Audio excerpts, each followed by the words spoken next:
لله رب العالمين والصلاة والسلام على رسول الله وعلى آله وصحبه أجمعين. هذا ينفذ كدفتر من دو بيتين الأربعون النووي لإمام النووي رحمه الله. إذا عندك دفتر عند لولونde عند إن شاء الله جنگا حديثا جابان تتي دي دابون نفي الضرر في الإسلام ريو gol ko wi'ete lorra kal islam. kono hiɗen andi eɗen jogani nde deftere ɗo laawol no wonɗen e firtirde nde ko honɗum woni ngol laawol haray ɗo e janngu hadisa nulaɗon sallllahu alayhi wa sallam en sifoto seeɗa e nder gurdam sahabajo fillaniɗo en hadis on haray noon ko fillani en oɗo hadis en ni wondema kadi haray ɗen andintina dara ɓe vidéo ji ɗin ɓey si en sifike fi sahabajo hay si inde makko artoyi enen en sifotako fi makko ko yeruɓe en sifaki ɓen gila fuɗɗi ɗen sen hewti ɓen ɗon no sifoɗen fi ɓen ɗon haray o sahabajo maketeɗo ɗo abi saidin al khudri haray ɓeɗo hari en yewtali fi maɓɓe ko ɗum addata en yewtu ko homɓe woni ɓe sahabaɓe maketeɓe said ibnu malik ibnu sinan inne wondema al khudri al ansari al khazraji haray ko fi o sahabajo ɗo jangete han darsu men on ko nafiyu darar nafiyu ad-darar fil islam. haray ko riwugol ko wi'ete lorra kal islam. kala ko wi'ete lorra, kala ko wi'ete inne sonja a taway ɗum en ɗum ko riwa ɗum kal islam. mi mana a tawata ñawore bani allah no dewti e hoore bani adama tawa ñawore nden no wondani lorra e bani adama. kala sariya mo allah waɗi inni ya waɗu andu ala nder ton lorra ko ɗum waɗi sa wawata darade juula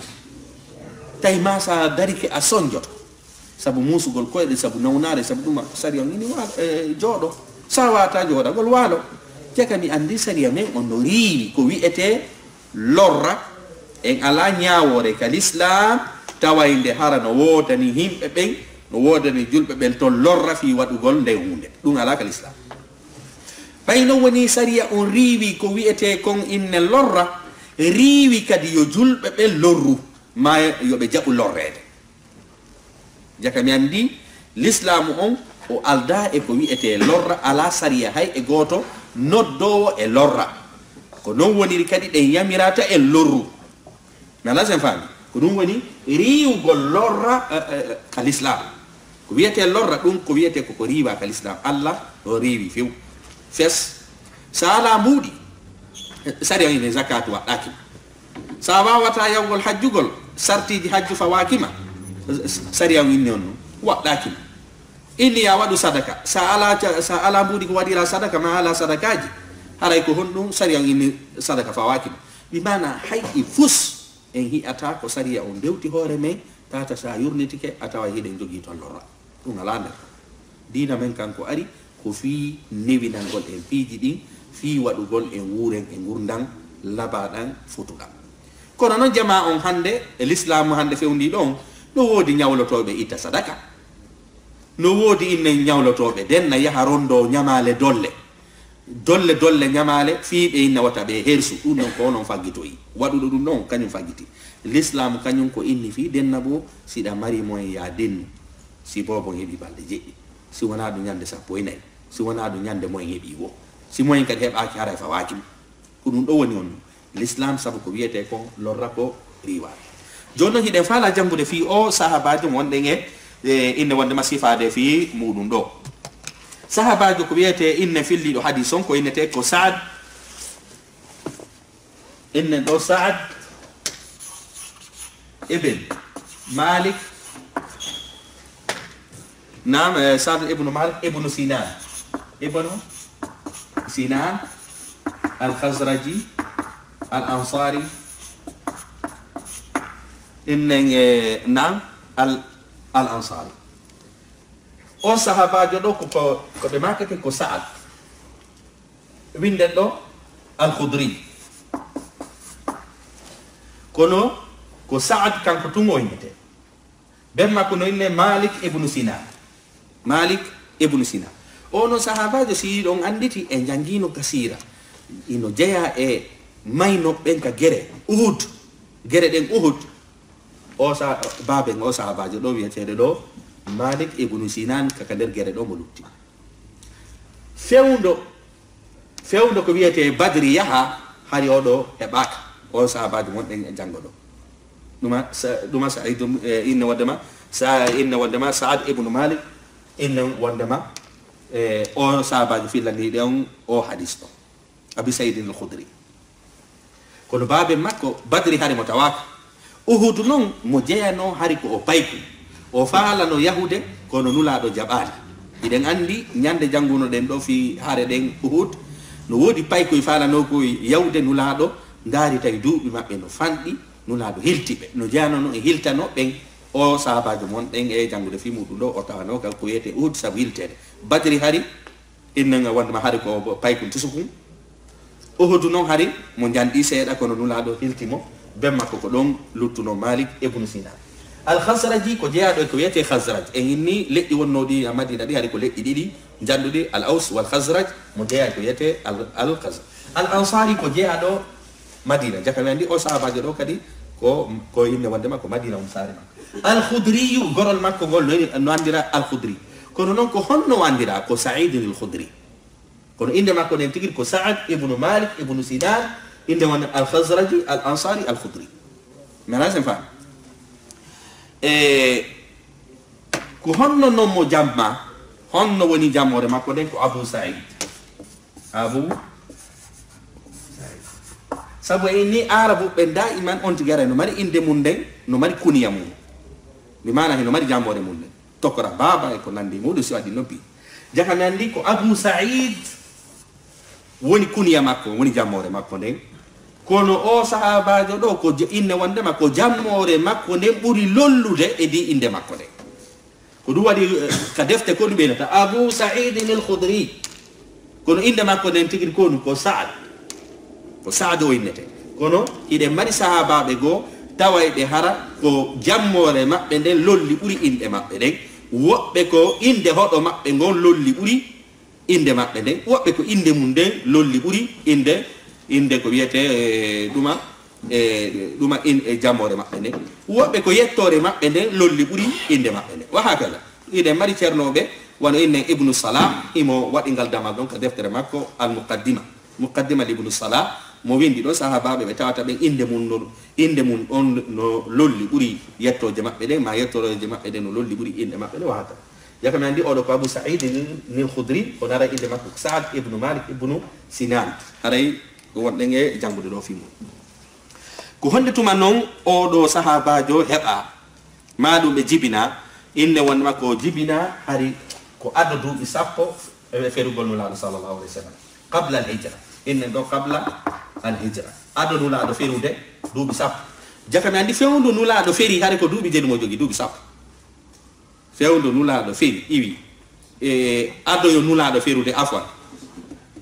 ado yo nulaɗo iwde Makka seno Madina hari o yahi no joggi on duuɓi 10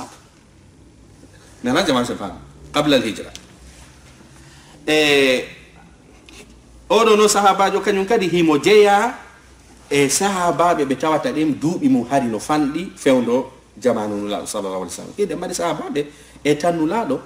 hari ko wiyete ko baykoy woɓɓe ko janɗuɓe wono Seydina inne wondema Abi Bakr Seydina Ousmane ɓen noon hari ɓe janɗi kono wano Seydina Abdullah ibn Abbas ɓen noon hari ɓe ɗumannake hari ko paykoy wano Seydina enen Abu Sa'id al-Khudri ɓeɗo kañum kadi hari ko paykoy hiɓe jeeya tawaynoɓe ko paykoy joni noon o sahabajo mon ɗen jangude fifi mum ɗo kadi mo jeeya ko inete al-mukthirun bimana hebbinɓe fillagol hadis ɓen no jeeya e hebbinɓe fillagol hadis Ibnu Umar ino jeeya kañum kadi on Ibnu Abbas no jeeya kadi e ɗum ɗon honɗo Seydina Anas ibnu Malik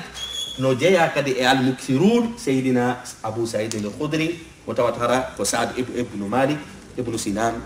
innetete imo jeeya no hebbinɓe sabu hadisaji ɗi o filli ɗin enen sifatu joni no ɓuri hadisaji wulure ɗi oɗo anande fi hon par ce que hari tan nulaɗo hari ko paykoy hari kala ko ɓe naniri nulaɓe ɓe hunjoto sabu hari ko ɓe paykoy duuɓi to wali heɓe wawi hunjade ko waɗi oɗo sahabajo kadi mo jeeya e ko wiyete ɗuɗɗimɓe hunjagol ngol enen inni o sahabajo ɗo kadi o faalano waɗude yawde ka gere ghazwat Uhud kono nulaɗo hiltimo iɗen andi noon ghazwat Uhud kondituma waɗi ko he hitande tataɓere nde ɓawa ferugol nulaɗo sallallahu alayhi wa sallam bimana sanat thalisa ko nde hitande oɗo faalano yawde kono mo hilta ko gere noon honɗe o tawa o tawano ko wiyete ghazwatu inne wandema ghazwatu inne ghazwatu ban inne wandema al-Khandaq gere fo se wongol ghazwatu ahzab gere feddeji ɗi o tawan mi mana ko o woni o tawa ka wo ko ghazwatu badr e ghazwatu uhud hande kadi hedditiɗɗen fof hemo tawa jangoɓe ɓen inni wo o tawama gereji nulaɗo ɗin gereji sappoy e ɗiɗi oɗon o tawa e majji jaka mi andi kadi on ɗum ko neɗɗo kañum kadi e hoore ko hundino kon hadisa wulure e ko fayi hari kadi si fokkitama kañum kadi ka gereji emo mari nokkure makko nde mi mana ko neɗɗo kañum kadi susunoɗo reedu innen wondema andunoɗo kadi ɗuma gere o tawama kadi ko ghazwatu banil mustaliq o tawama gereji sappo e kañum e nulaɗo sallallahu alayhi wa sallam woɓɓe inni haray ko gereji sappo e ɗiɗi o tawama kadi ko wiyete bay'atu ridwan iɗa andi bay'atu ridwan ɗum ɗon kañum kadi laqad radiya allahu anil mu'minina id yubayi'unaka tahta shajara ɗum ɗon kadi en jangino ko fi hon ɗum adduno bay'ate a ridwan ko ɓay wondema humpitama wondema seydina ousmane ibne affan hari no immina makka yewtudugol yimɓe makka ɓen woɓɓe noon ari sowndi julɓe ɓe wondema seydina ousmane ibne affan warama tawi noon hina gonga nulaɗo noon waɗi bay'atu a ridwan fi yoɓe kala yoɓe ɗettudu e nulaɗo aadi fi wallitagol yahaɓoya heferɓe ɓe saabu inne wondema ɓe nani wondema seydina ousmane ibne affan haray warama tawi noon yaltoyi harna gonga bay'atu a ridwan oɗo kadi sahabajo no tawa nden ñande ilnen joni noon innen e abi saydin al khudri himo andirano kadi saabu en ni o heɓuno duuɓi heewɗi duuɓi makko ɗi fawno e duuɓi 80 o ko wiyete sahabajo ɗo mo jeyano e sahabajo wajotonoɓe lamɓe ɓen e jaman makko saabu oɗo o wuuri e jawanu sahaba ɓen o wuuri kadi e giral hikkungal ɗo ngal bimana dawla al umawiya dawla umawiya bimana oɗo sahabajo tawano e on jamanu ɗuma ñande goo ko wiyeten juldere iidi lanɗo goo ari tawi ko lanɗo goo laami julɓe ɓen o faala waylugol no juulirte noon hiɗen andi julde iidi woni ko suumaye woni ko donkin ko nunga attorte ko juulugol ngol koya juuli si waɗa hutuba haray no serti ko wiyete juma lanɗo on kañum inni hina noon faalira kanko ko faalira ko yo juulirwa no juulirte a noon juma tawi noon o sahabajo ɗo no ka nder juulirde ton no ka nokku goɗɗo goo sorti lanɗo on hewti tum inni kañum waɗay hutuba si fuɗɗo juuluga goɗɗo sorti inni kañum tawta jama on ñaapiti e makko lanɗo on waɗay hunde immoɗa inna hina ɗum seydina inne wondema saidinul khudri kanko kadi o dari o inni oɗo o wowli min kadi mi jooɗota ko hakkunde jama on ɗo mi fanka ha ko nulaɗo yamiri kon wayle ɓay noon gaynama juulede ɓe lanɗo o wondunoɓen noddimo inni ene anga hula no fewdo wowlata ɓe landi ɗum oɗo sahabajo e hoore lanɗo on o inni mi hulali few saabu mi jooɗota ko ha ko nulaɗo waɗirayno noon goɗɗo ara ɗum ɗon wayla ɗum ɗon joni noon haray hino jeeya kañum kadi e hadisa mo o sahabajo ɗo filli man ra'a minkum munkaran falyughayyirhu bi yadi fa in lam yastati fa bi lisani fa in lam yastati fa bi qalbi wa dhalika adafu liman kala mo moɗon mo hi'i ko aña yoytiri jungo mum ngon so tigi wawata ittira ɗengal mo ngal so tigi wawata iññina ka ɓernde haray ko ɗum ɗon ɓuuri lowde no jeeya e filli ɗon hadis o sahabajo ɗo ko ɗum waɗi kankadi nden ñande o immino o ko wiyeten komo iññini ko yawoni e ɗuma wadde ko joni noon o sahabajo ɗo hadisaji ɗimo filli ɗi o fillike hadisa wulure e temedere e capanɗe jeɗɗi wulure e temedere e capanɗe jeɗɗi hadisa 1170 hadis o filli o kanko tum joni noon e nder ɗin hadisaji 46 hadisa capanɗe jeegoo e ko capannay e ɗuma jeegoo ko imamul Bukhari e muslimu fillimo bi mana hadisa capanɗe jeegoo capannay e jeegoo ko muttafaqun alayh joni noon so inni hadisa ko muttafaqun alayh bi mana Bukhari e muslim fillike haray ɓe fof ɓe fillimo hadisa capanɗe nayi e jeegoo e nder ɗi hadisaji temedere e wulure e temedere e capanɗe je imamu Bukhari tum hadisaji ɗi o weddodi ɗin ko hadisa sappo e jeegoo yakami andi capannayyi e jeegoo ɗin ko kamɓe ɗiɗo fof hiɓe filliɗi sappo e jeegoo ɗuma jeegooji ɗin ko imamul Bukhari tum filliɗi mana kono toujours haray ko o sahabaji ɗo filliɗi kono kaka defte ɓe ɗo yoytaɗe hadisa capanɗe jowi e ɗiɗi imamu Muslim tum filliɗi jakami andi Bukhari e Muslim hino kafi hadisaji capannayyi e jeegoo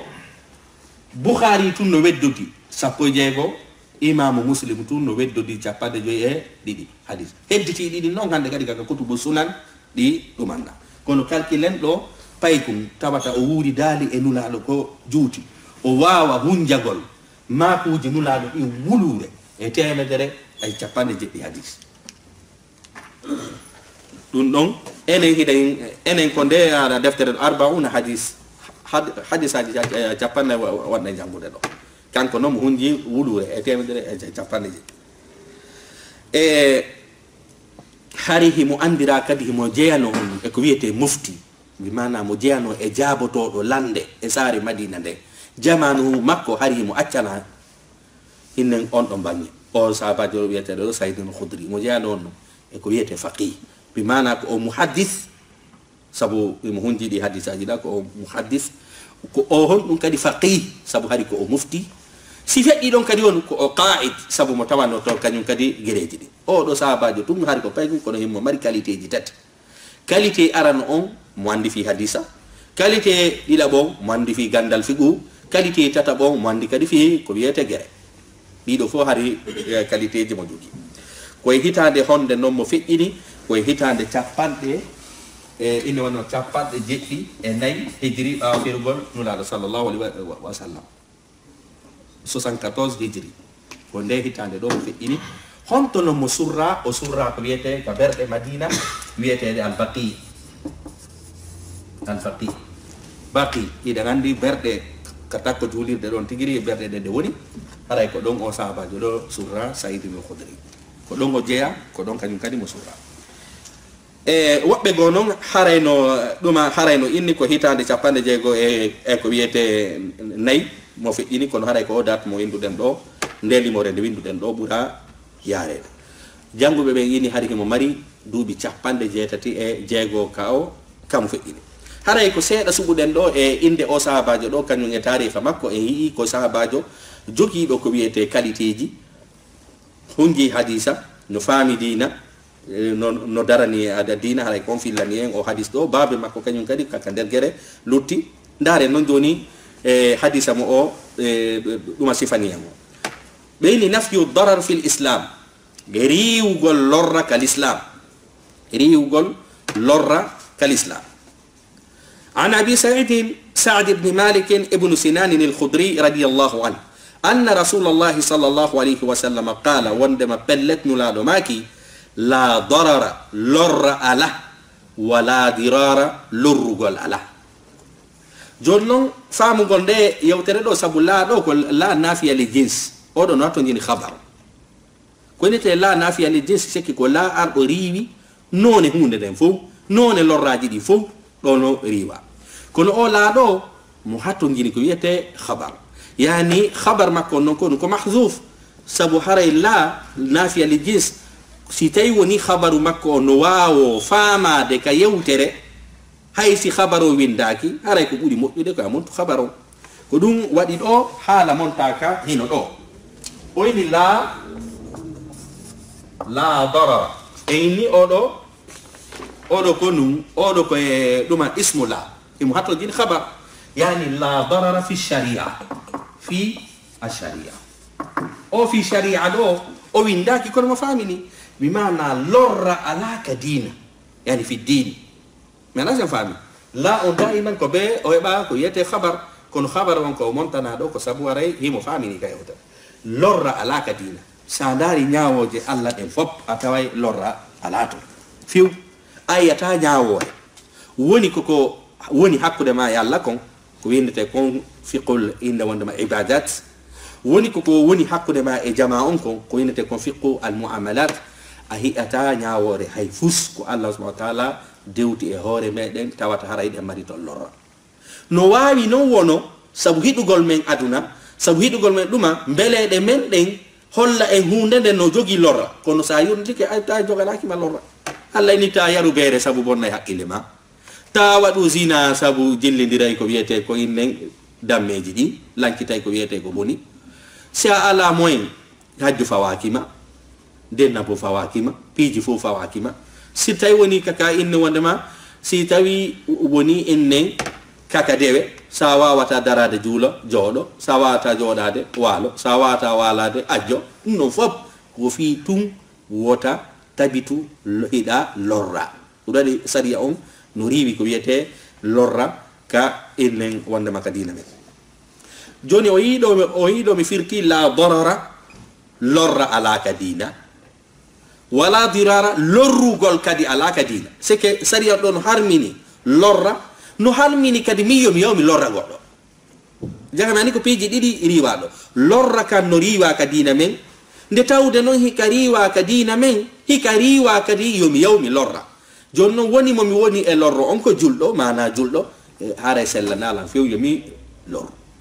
hide mari non none je jangobe no senditi ko wiete lorra pecce didi ko ya lorru hara hida fandi lorrugol ma lorra hara afandaki lorrugol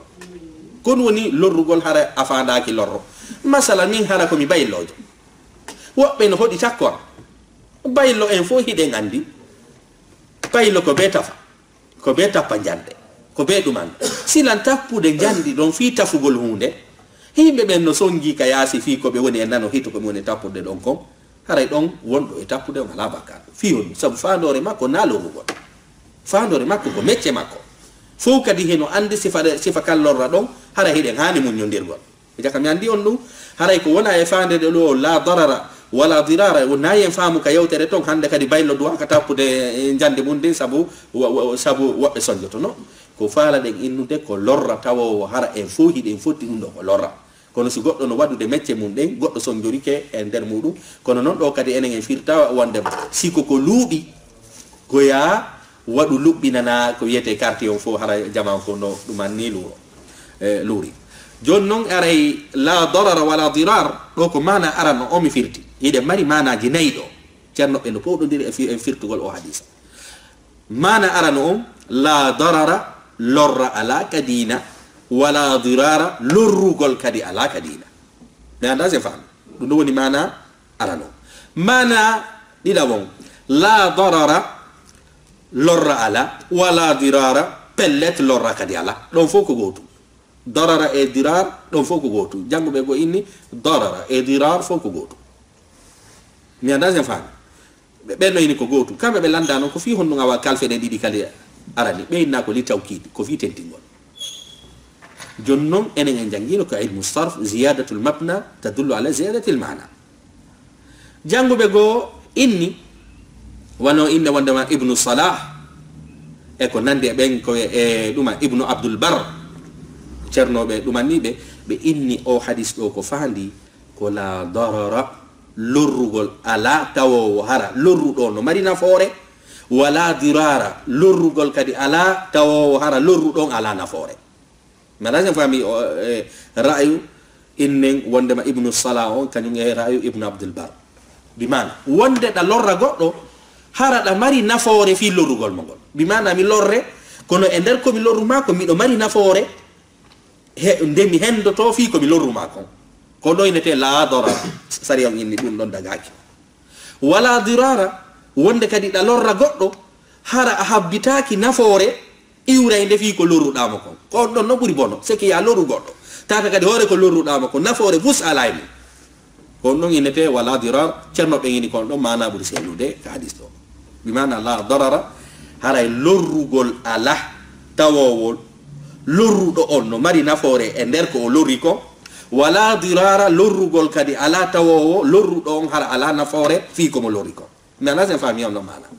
haray jangobe ben ulama al hadith ko do buri innen wondema duma yarude en ko wiete emudo jonno si e yurnitike enen e ndara e tawen wondema est ce que sharia on no jogi sifa de misedo da mari mazhabu inna wondema sanati ka figu da way gollitiro o do qaida sabu do ko wiete ko qaida ni qaida fiqhiyya la darara wala dirar masala si mi sodi do joni hunde tawata yeyi do lam on no andi hunde le moja mina ba non ka suudu muddita tum ronka fonctionnude ma dum mi tawa si tawi woni ko cionci ko sekiru ma tum si tawi woni ko pade ko nane didi ma nyame didi si bi mi ni wurte o ni mo wurtata ko hadis do mi dalli norto sari an ko ni la darara wala dirar lorugol ala ka dina men lorra ala lorugol ala jon non afala mala lorro da fami ke ka donc misal ko jonnuden ko yennen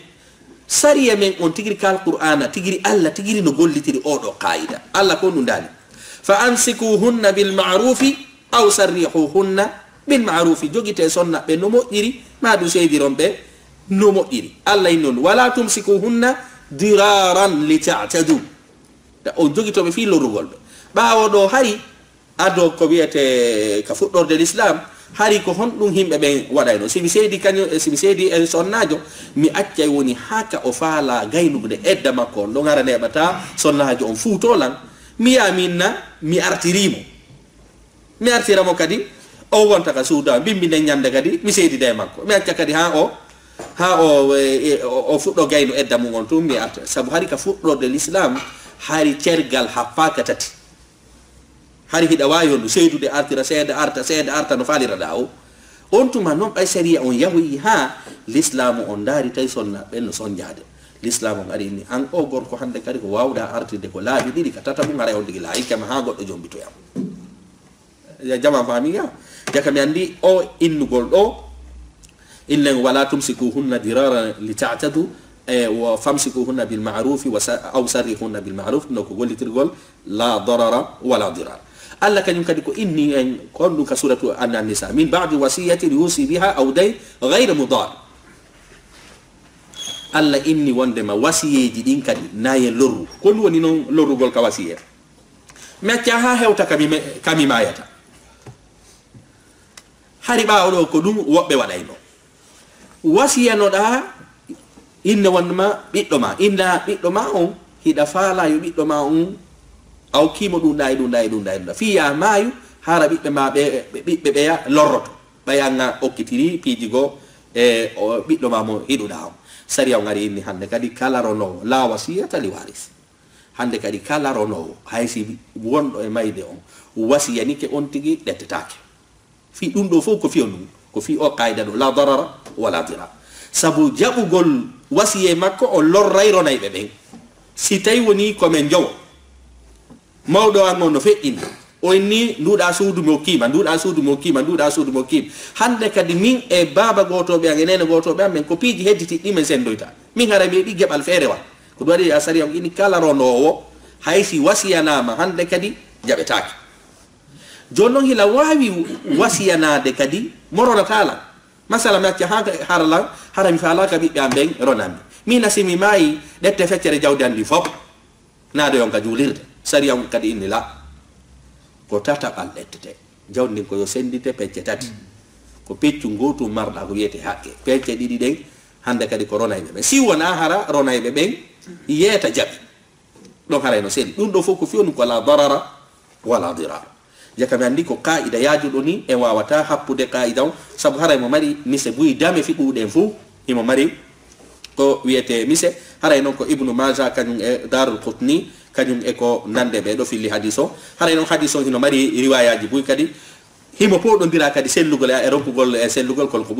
bura yarede haray hadiso ko hasan sabu haray mo tabiti ko wiete e laawi buyi haray non hiden andi hadisa si tawi woni hara hayste woni ko inda wondema ko daif si tawi woni nashadidu daaf hara ko lu'lu kono hara na lu'lu ha fi'iti si o heɓi ko wiyete turuq laawi duy o fillorama ceerɗe fou ittaymo min ad-da'f ila al-hasan haray mo jeeya e on e ɗi martabaji hadis o haray ɗen hatta ɗo inchallah wassalamu aleykum wa rahmatullahi wa barakatuh